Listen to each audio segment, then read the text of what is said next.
Hey, it's Elizabeth D'Alto, and this is the Untamed the Wild Soul podcast. From body image, sex, spirituality, money and relationships, to motherhood, creativity, business, communication, and desire, Untamed the Wild Soul is the place to come for real stories and powerful advice to help you reclaim and redefine womanhood in the 21st century.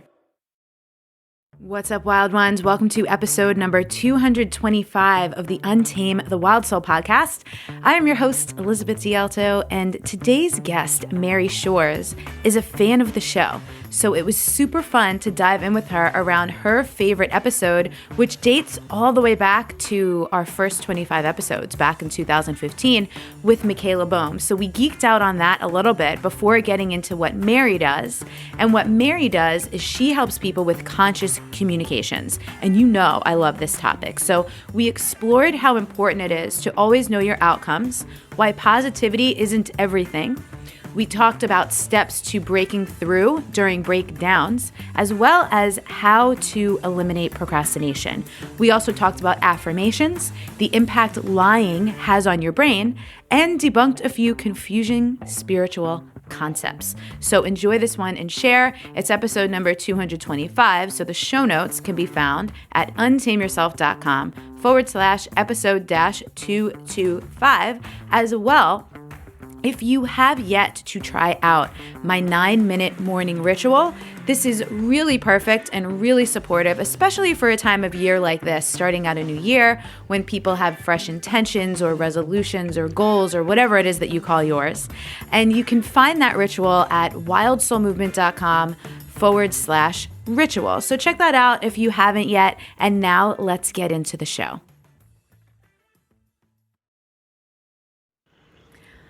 What's up, everybody? Super excited to have Mary Shores here today.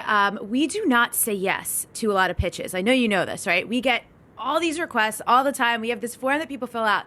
But when this request came through and her topic was conscious communications, I was like, hell yeah, because you all know how much we love talking about and geeking out about stuff like that on the show today. So Mary, welcome. I'm very excited to have you here. Thank you so much. This is such a joy and an exciting moment for me to be on your show of all shows. You have no idea what a proud moment I'm having right now. I'm excited to hear that. We were talking about it offline before you came on. It's actually pretty rare when a guest comes on who's like an avid listener. So I always love that. So you already know the first question I'm going to ask you then. What do you love about being a woman? You know, I knew the question, but I didn't rehearse an answer. And so what I think it's always changing for me. So one is the absolute power of creation. You know, so whether we're creating with our bodies, whether we're creating dance, whether we're creating a book, whether we are, you know, creating inspiration for the world or for our masculine counterparts, there's just some absolute fascinating mystical power that you have as a woman. And I'm actually kind of like a recovering person that's been in my masculine for a lot of years. So I'm still like on the discovery path of what it all means to be feminine. I love that. And so you had mentioned before we got on that it was actually the episode with Michaela Boehm, which was like so far back. That was like the first 25 episodes. So back in like 2015, you had said that had an impact. So I'm wondering, hearing you say that about kind of being on your own journey of exploring the feminine, what specifically was it about that conversation that had such an impact on you? So, you know, it's a conversation that brought me to tears. Number one. And in listening to her, it was like these light bulbs, ding, ding, dings were going off in my mind. And it was sort of the beginning point of a healing journey that is still happening to this day. And I've come to put a name to this healing journey. I'm calling it Unraveled. I love it. And what I mean by that, and if we haven't gotten deep into the interview. I know you don't know a whole lot about my life, but I'm a CEO. I am a writer, and I'm a single mom. I have 2 sons. One of them is on the autism spectrum. And so like the word stress comes up in my life on a daily basis. And the thing is that I hadn't realized, and I think that this is, Michaela has a big part of this, is that when you go through chronic stress over multiple years, I'm talking 20, 30, 40 years of absolute debilitating stress. The way I describe it is like my spine became fused, like a flagpole. And when I heard Michaela talking about the undulation of the spine and movement, and I'd already been a longtime fan of David Deida, and so when I was like, putting her work together with David Deida's work, it was like bingo. I knew this was something that I needed to do. And so I had actually began to develop a very severe hump on my back. So the medical term is called kyphosis, and we know the older women that have the severe hump on their back, and it's not pretty. But it takes decades to build that, and that is definitely what I was going for. And so I went to a very specific kind of traction therapy to correct it, and it worked. And it took 2 years to correct the curve. But what happens is, all of those emotions, because we know now that the issues are in the tissues, and all of those emotional traumas that I went through for over 30 years, they were stored inside of me. And so guess what? I mean, when you hit a piñata, what happens? It breaks.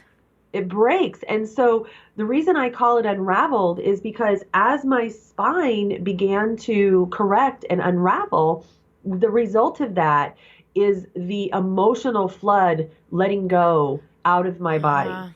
Big time. So I know in your work you address the nervous system. So I'm super interested because you mentioned trauma causing a lot of this emotional stuff, and obviously trauma has a huge impact on the nervous system. So I'd love to geek out on that wherever it is that you want to start. Sure. Well, so the way that my book is organized is that I really wanted to have a book that is talking about how and why we create our realities. And I wanted it to be more science-based, so more neuroscience-based, because that's what I geek out on, than it was things like law of attraction, which I love, don't get me wrong. But I think that we're with those concepts, we're going in some strange places. And it's like, it's a great way of saying it. I just, my concept for the book is that I want this to be a book about creating our realities at the place where science and spirituality meet, because they're really talking about the same thing using two different languages. Totally. And so I felt like it was very important to keep it grounded and keep it rooted in reality and science, and not use terminology that is so esoteric that it almost doesn't make sense. Yeah. I mean, sometimes I hear these concepts and I still go, I don't get it. I think you're talking a foreign language to me. Yeah. So, a lot of it was just like my own wanting to understand. So the nervous system is extremely important because in spirituality and in, if we're going to talk about law of attraction, we're really taught that how we feel is one of the most important things. That was one of the teaching moments from Michaela, was like, women are built to express and process emotions. And so what happens is, if we are not expressing ourselves, if we are not taking care of our nervous system in the best ways possible, then those things are going to get stuck in our body.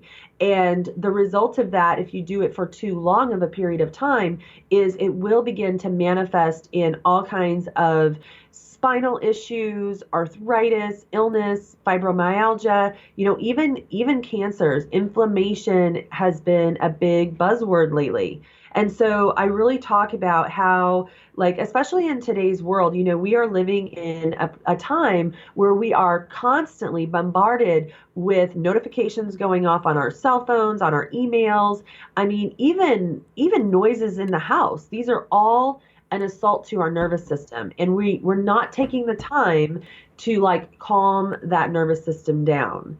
So it's super, super important. I've got an exercise in the book called the Zen 10, where you're going to create a self-care routine for yourself by choosing something you're going to do every day, something you're going to do once a week, and something you're going to do once a month. And it's committed, it's non-negotiable that you're going to do these things, because the more you can calm your nervous system down for even just a few minutes, the healing benefits are amazing. There's lots of research done by like Dr. Bruce Lipton and Dr. Joe Dispenza where we have a pharmacy in our body. It's just like learning the way to control it and tap into it.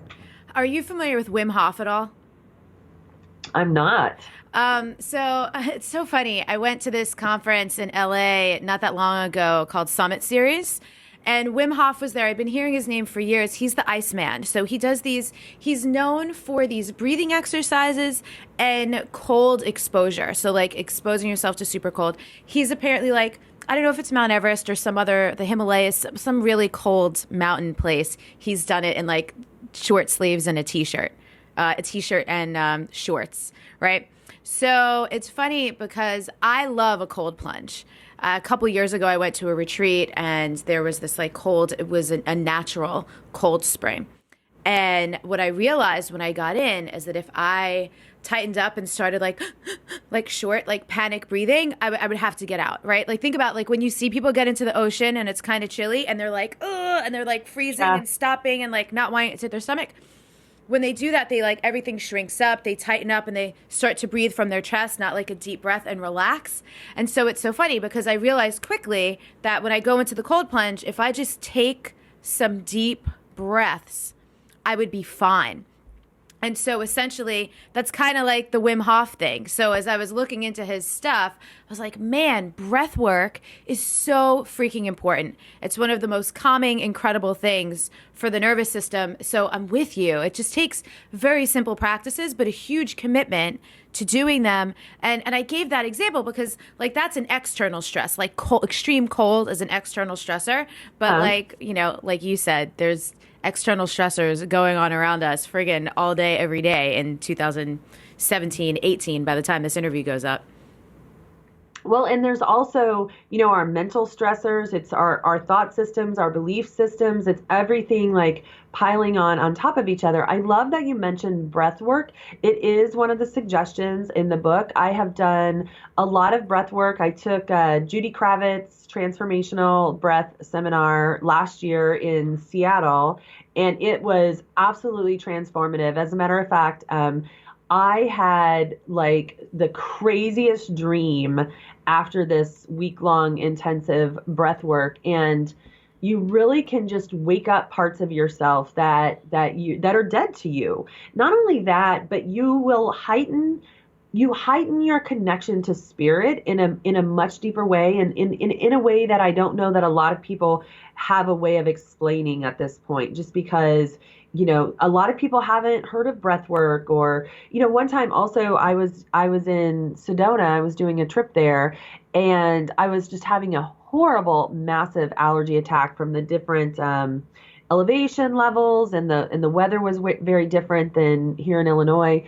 And I was so sick, but I went to one breathwork session, and after that, all my symptoms were gone, all of them. So amazing. It was incredible. So this is something I appreciate about the way Wim Hof teaches his breath work. He keeps telling people, like, calm down. Like, you might feel this. It's totally fine. Like, calm down. Because that's the thing. Like, when people get freaked out or they get worried, or like you're saying, people don't even know.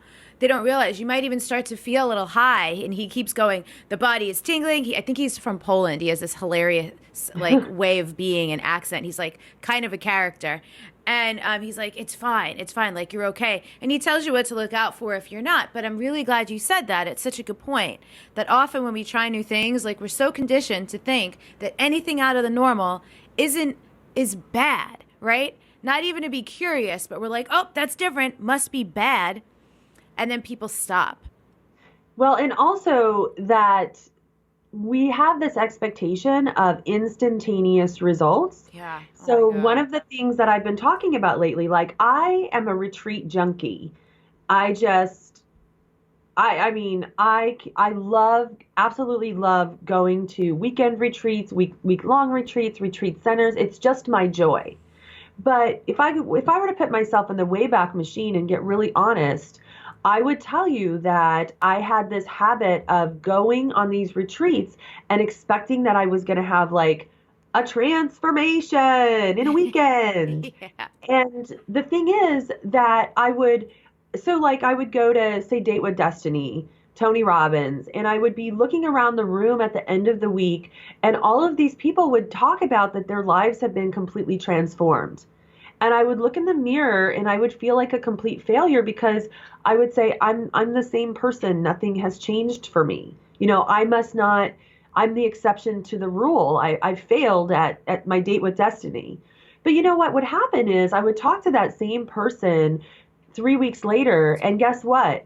Same. What I realized was nothing had changed in their life. They were really riding high on the Yeah. energy of the event because you're surrounded by like-minded people, the music's thumping, you're dancing around, you're just, you're away from your daily stresses. And so you've immersed yourself in this like Tony world, which is a great place to immerse yourself in. But if you think you're going to change your life in like a 2-day or a 4-day workshop, that's really not the point. And one of the things that I learned that really helped support me in writing this book is that transformation happens in small pivots over time. And it's so important. So now I can go to these weekend workshops and I always see it as an investment in myself that I'm continually improving on who I am. And I'm always moving towards that like end result goal of who I'm wanting to be. And so that really helped me like transform my expectations of these events. I love so much and really, really appreciate you saying that, because as a person who facilitates weekend and 4-day and week-long retreats and stuff like that, I always set that expectation for people. And it's funny because I sent out our workshop schedule just this morning. And one of the things I said is that people do experience like instantaneous transformation, but what that transformation is awareness.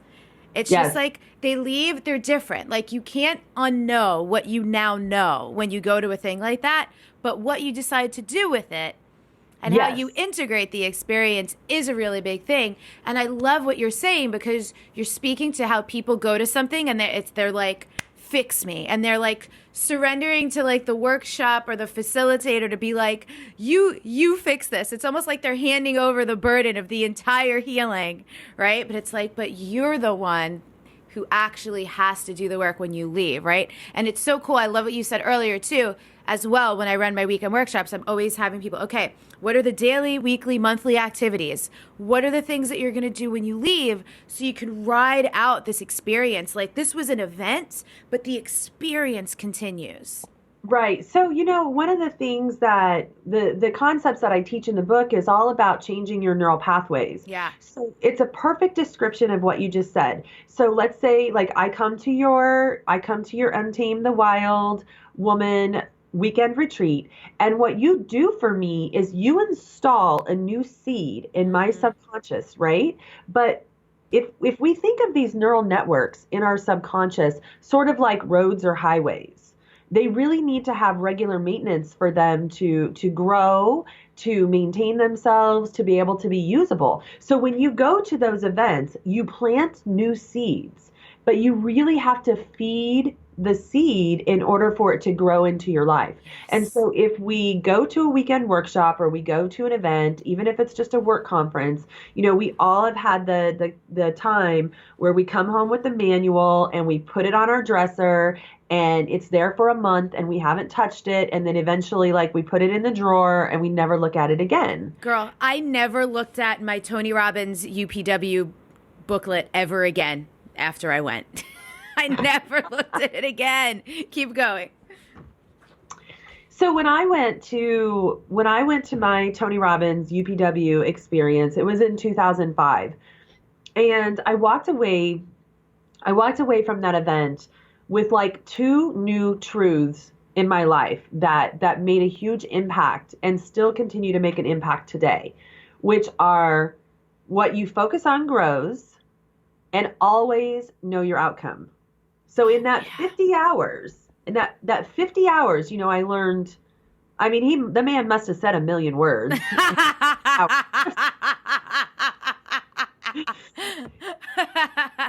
Definitely. But you know what? It's like when I talk to my friends in that community and I'm telling them like, you want to know what the difference is between me and you? Is because I took those 2 concepts and I applied them to as many things in my life as I could. Yes. And with that, I can tell you that I would not have manifested the level of success that I've had in my business.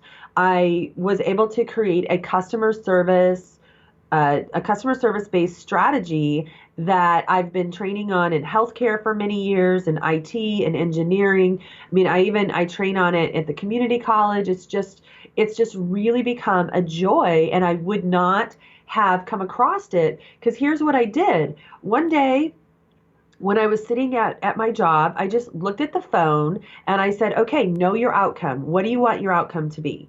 And I said, I want the next person who calls to be happier at the end of the call than they were at the beginning of the call.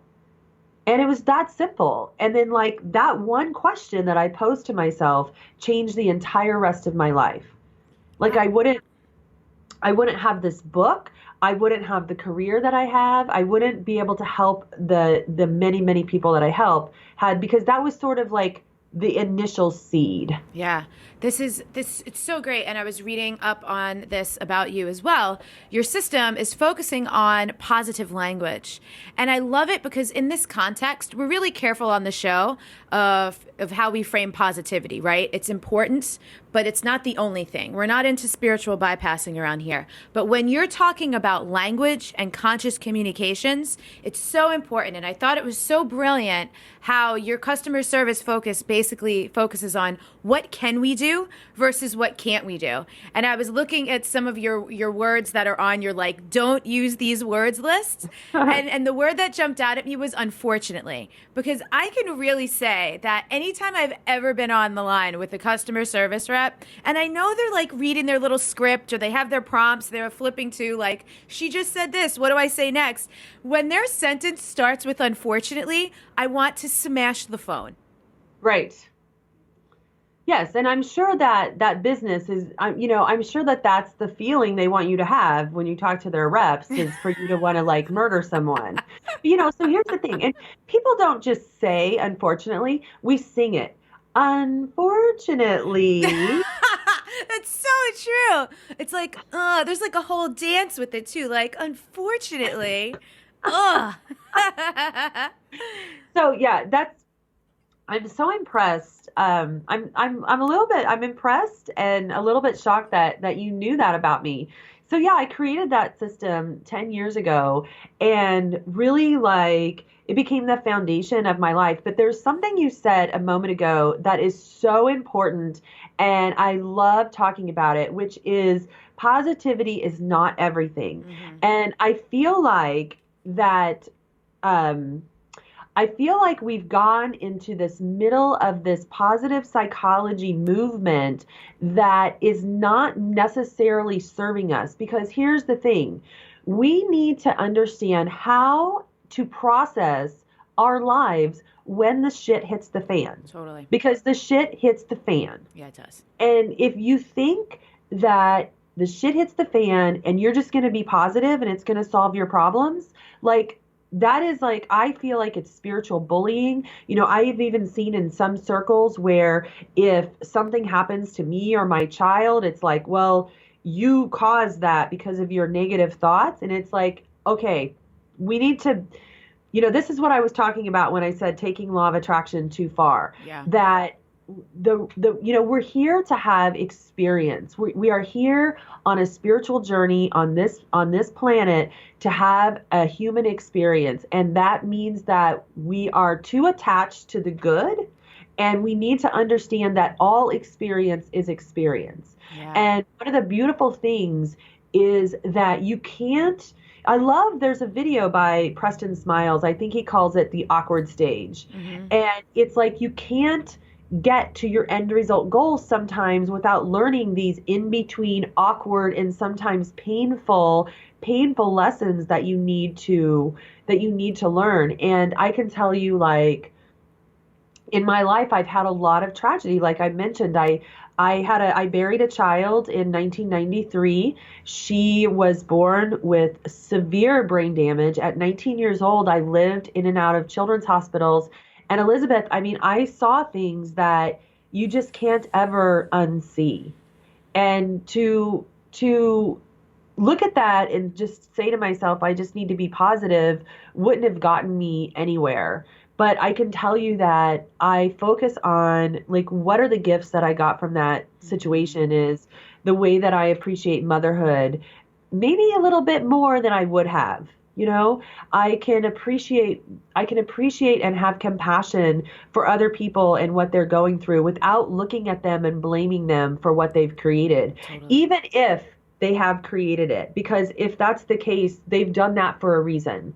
And anyway, I've got a process, I call it 5 steps to break through your breakdown, which is neuroscience based on when you do have a problem. Here are some steps you can take to instantly create dopamine and serotonin in your brain so that number one, you can start to feel better about the problem. But number two, you can also stimulate the problem solving areas of your brain. Because when we do have a problem, one of the most important things we can do to ourselves is figure out how to eliminate the procrastination. Because when I get overwhelmed, I immediately go to procrastination.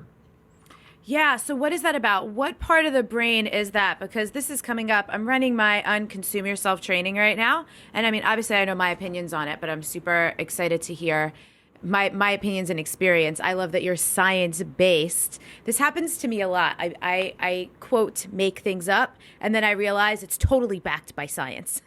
I do that too. You're like, yes, I knew it. And this is it. That is, right? That's that intersection, like where intuition meets science. And it's like there was something so wise and innate in my body that knew exactly what to say or do or how to handle that. But I think it's awesome when we can make it concrete for people. So what is the part of the brain that we need to activate there to get out of procrastination? So, okay, let's break it down a little bit. When you get overwhelmed, so you have a problem, you have a stimulus, you've had something that happened. I'll use my own situation that happened a couple years ago. I got a very large unexpected bill, and it was so big, it was actually more money than I made in a year. So that's how big of a bill it was. It was devastating, right? I was terrified. What happens is you get an immediate depletion of dopamine and serotonin. So like you need healthy levels of dopamine and serotonin just to feel good. And when it's depleted, what happens is you feel overwhelmed, stressed, and also you're going to start to create a ton of cortisol, aldosterone, like all kinds of stress chemicals. Okay, but because our dopamine is depleted, what this causes procrastination. So what happens is we need to like go on YouTube and we need to find like the little girl video in the tutu playing with her kitty because we see that video and what does it do? It like creates dopamine. Cool. Okay, so it creates a little bit of dopamine and we feel better. And then we watch another video and we're filling ourselves back up with dopamine. So even though you might think like, oh, I'm just wasting time, you're actually following your body's need to increase the dopamine level. Okay, so that actually works. But then the problem is when you go to the end of the day and you realize that you didn't get anything done, now you're going to go through this guilt and shame because you didn't get anything done. So what we have to do to bypass this procrastination cycle, which is vicious, because you can end up doing this for weeks and weeks, is we have to find alternate ways to create the dopamine response. So step one in my 5-step process is to write a list, and same thing, like this is completely backed by neuroscience. You're going to sit down and you're going to write a list of every problem in your life that you can think of. So when I did this, I actually created a list of 20 things. Now, Matthew Lieberman of UCLA did a research study. I can't remember what year. It's kind of recent, like within the last few years. He did a research study that proved that just by naming and labeling your problems, you will instantly create dopamine, serotonin, and you will stimulate the problem-solving areas of your brain. That's fascinating. Which I don't know which actual area it is. And so each step of this process is designed to create happiness hormones in your brain, but also stimulate different areas of the brain that are going to motivate you and inspire you to solve the problem. So it's kind of like when you have when you have a big problem in your life, it's like you feel like you're in this dark hole and you're lonely, it's damp, it's scary, you can't even see. And when you start to follow these really easy steps, it's like someone threw you a flashlight. Yeah. And then all of a sudden you could see. And then someone threw you a rope ladder. And another part of the process is to revisit a time in your life where you actually like think to yourself, when is another time that I solved a problem similar to this one? I love that. So the best way I can describe what will happen to you is, have you ever had a man in your life that like caught the big fish or hit the big home run? Yeah. And they tell the story. There's an ambulance going by. It's okay. So, okay. Have you ever noticed that every time they tell the story, it gets a little bit more exciting? The fish gets a little bit bigger. I'm laughing. I'm laughing for two reasons. I'm laughing because my dad played minor league hockey back in the day, and so many stories that I've heard my dad tell over and over again. The second reason I'm laughing is because my brother does some of the audio editing for the podcast, so he's going to hear this and laugh at the same exact crap that I'm laughing at. Oh, good. Because we know the same damn stories from my dad. So there's the reason why it always gets more sensational. Yeah. Because and it has to do with the way that our brain remembers things. So it's actually a really healthy thing. When your dad tells that story, he's actually recreating the neural network in his subconscious that created the story in the first place. Well, guess what? This is actually a beautiful thing. And so if you can say to yourself, what is my biggest triumph in life? What is the thing that I thought I couldn't do, but I did and I was fine? And just by conjuring up that memory, what will happen is it will strengthen that neural pathway. It will release. So, the Amy Cuddy TED Talk when she talks about like the power posing and, I've heard of it. I've never watched it, but I know what you're talking about. Well, it's really fascinating. But here's the thing. So when you remember that past triumph, this is what's going to happen. All of the chemicals that were in your body in the moment that it happened. Okay. So in the moment of the big hockey win or the big fish or, acing the test or whatever it is, those chemicals are going to flood instantly in your body. That's cool. And that's why they get so animated, when they tell the story, right? Yeah. But it's also strengthening the connections in the brain of how you did it, which is going to ultimately see you through the problem that you're currently having. This is so smart. And I love looking at both sides of things. This is also why when we focus on what went wrong, what we didn't do right, we're doing the same thing. We're deepening those neural pathways and increasing the likelihood of making the same mistakes again, yeah? That's right.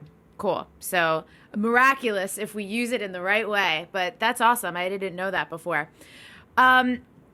Also, in your book, you talk about affirmations.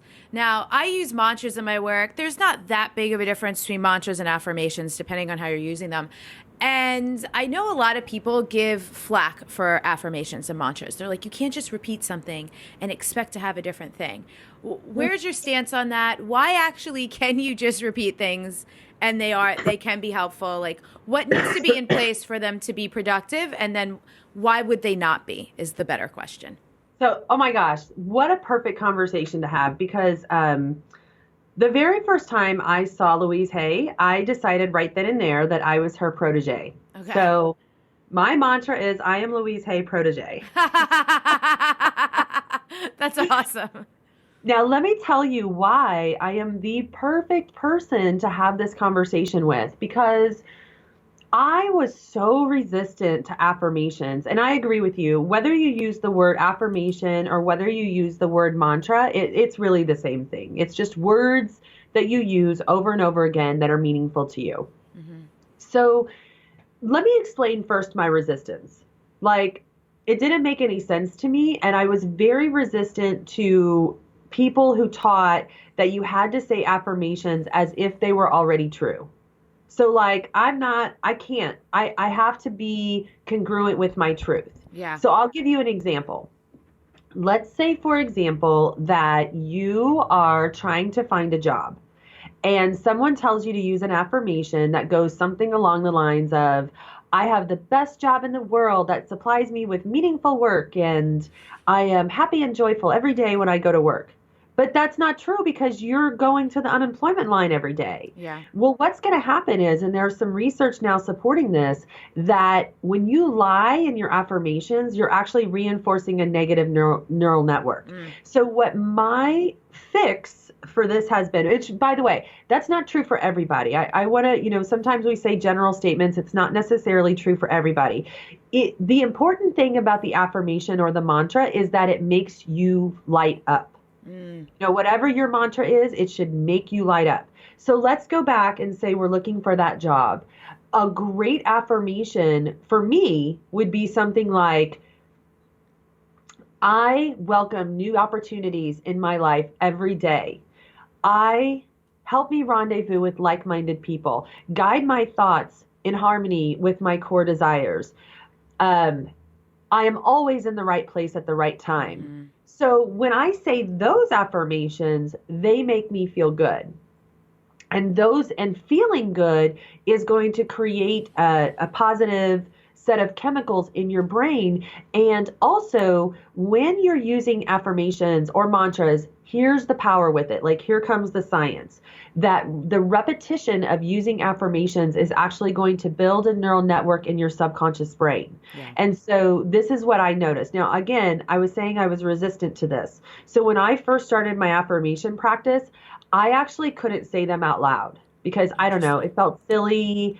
I was resistant. I can do it now, but I actually wrote them down. So I wrote a page of affirmations every single day. You should see the affirmations I was writing after I watched you and Michaela. Oh my God, I wish I could. Do you remember what any of them were? If you feel like sharing, it might be personal. Yeah, well, there was a lot about, like opening myself up to sensuality, opening myself up to movement, to dance, opening myself up to inspire the masculine. There was some pretty steamy stuff in there. Ooh, I like it. I'll have to send you some of them. That's funny. But yeah, I mean, so whatever was in my life that I wanted to invite in more of, I would create affirmations, and I wrote a page of affirmations every single day, and it worked. And I talked to a friend of mine who was a hypnotherapist, and she explained to me that the reason why it was working is because once you have told your subconscious brain something enough times, then it builds that new network, and now you're just maintaining it. And here's the thing. The things you write, and here comes like the synchronicity part, right? That we can't really explain, but they start to show up in your life. Yeah. And I believe that part of the reason they start to show up in your life is because they were already there. You just couldn't see them. Yeah, totally. You just couldn't see them. I'm really glad you mentioned that you felt weird or whatever it was about saying them out loud, so you chose to write them, because everyone's different, right? I think it's funny. I have felt that way too. Being in places where like everyone's kind of doing something, and I don't know if I feel weird about it because like I tend to just not want to do what everyone else is doing. It's like a rebellious thing, but sometimes it just feels corny. And it's funny that it's like everyone else is doing this, but yet I still feel like it's corny if I do it, right? So ridiculous. But I love that you honored it, didn't really like make a big deal of it, and you're like, let me write these down. That'll work for me. It reminds me of, I forget the name of the character, but have you ever read The Help or seen the movie? Oh my gosh, it's so on my list. It was so good so many years ago. And Aibileen, was that her name maybe? She would write her prayers. She would write out her prayers. And I love that. After I read that book, I started writing out my prayers. So I'm with you. I like to say things, repeat things, think things. I'll use all the things, but there's something to me, and I know that there's brain science to support this as well. Something about the connection of like actually writing, like putting pen to paper, because there have been studies about this too, versus even typing. It's a different thing to type something and to actually handwrite something out. So I agree with you. Yeah. I'm a handwriting girl. Another point that I would love to make about affirmations and like, how it trains your neural networks is to bring in the concept of gratitude. Mm-hmm. Gratitude is the foundation of every spiritual practice that I've ever heard of. And I feel like I love to talk about the science of it because I started a gratitude practice that's very powerful in my life. and I started it in January of 2015, which is I text 3 gratitudes every day with 3 other women. Cool. And this increased all of our manifesting powers. Now, we weren't doing it because we felt like we owed the universe or God or our higher selves or whatever your language is.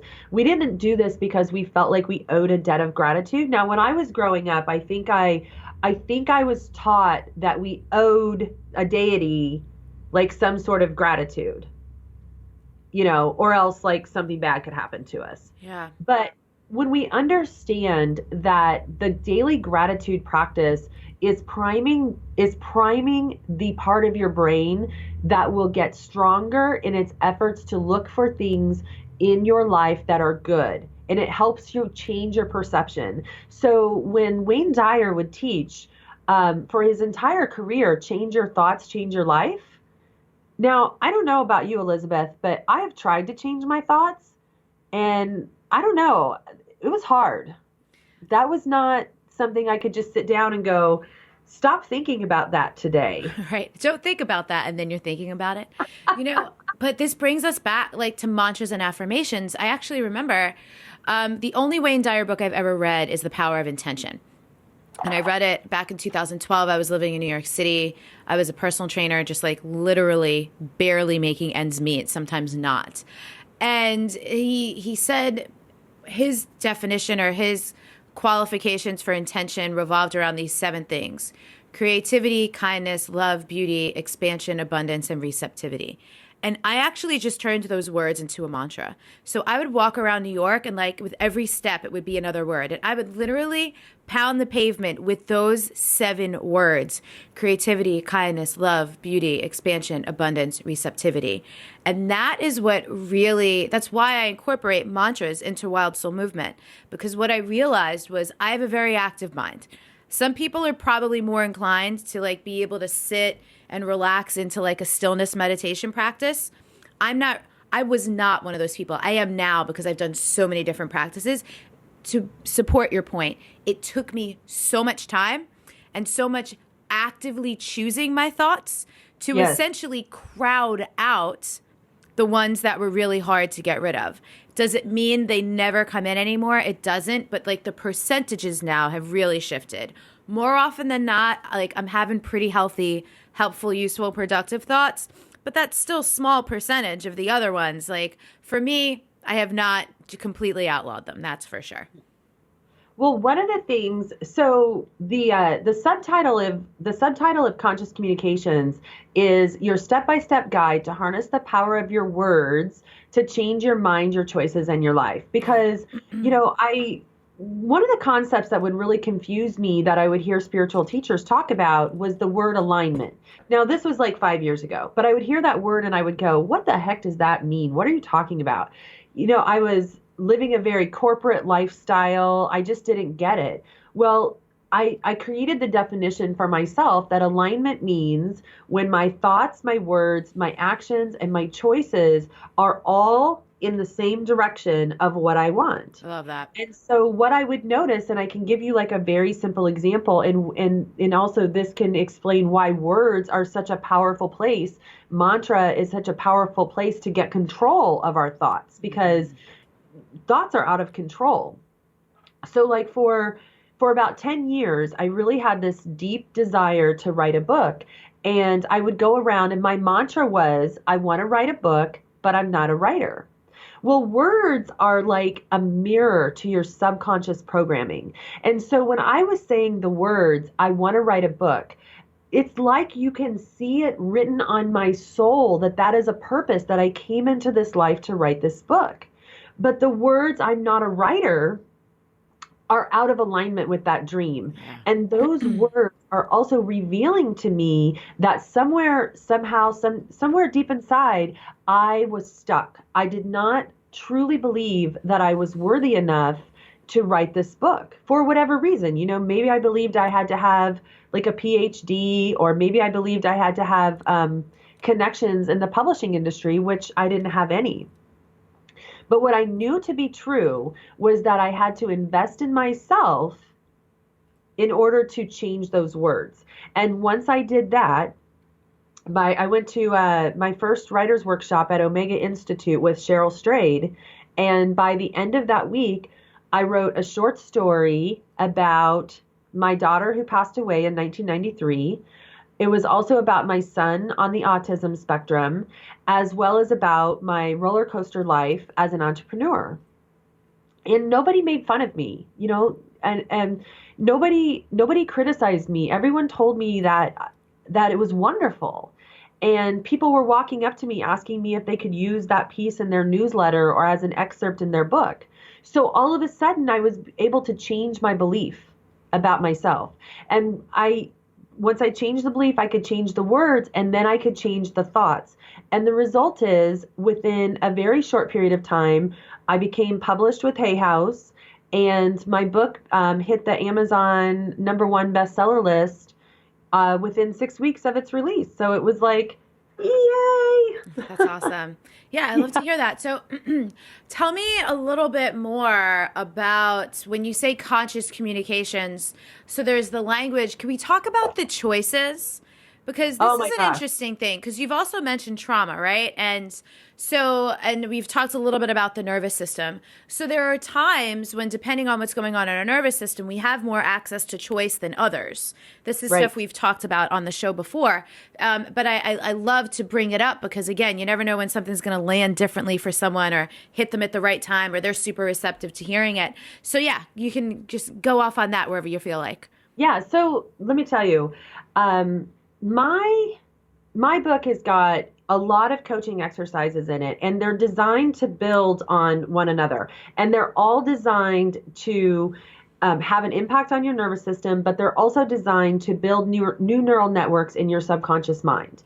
And that's sort of like the first third of the book. And then we're going to get into like the taking action part. Yeah. And so in my life, I really need to keep things as simple as possible.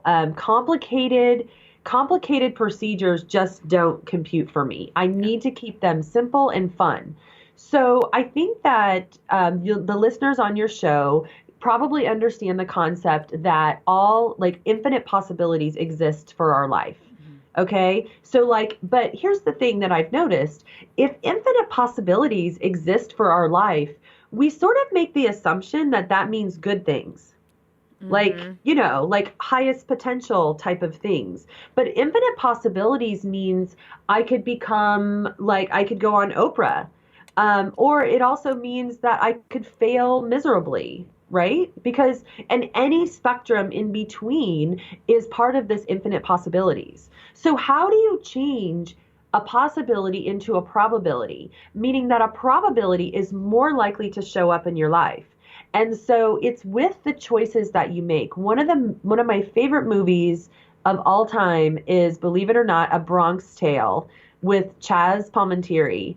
And the quote that I love from that movie is, "The choices you make will shape your life forever."